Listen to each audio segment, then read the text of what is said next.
Educated আলহামদুলিল্লাহ, class 3-তে পড়ে, English version. আমার মেয়ে নিজে আমাকে বলে, মা তুমি উনি তো অত শিক্ষিত না, তুমি যখন ভিডিওটা করবা তোমার অডিয়েন্সরা যারা বুঝার বুঝবে, তুমি তখন ডেঞ্জার সাইন দিবা।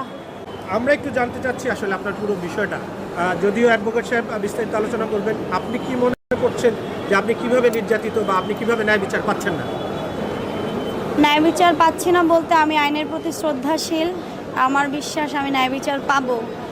এবং আমি যে ধরনের মানসিক এবং শারীরিক যে ধরনের আমাকে টর্চার করা হয়েছে, প্রত্যেকটার প্রমাণস্বরূপ কিন্তু মানে দেয়া হয়েছে।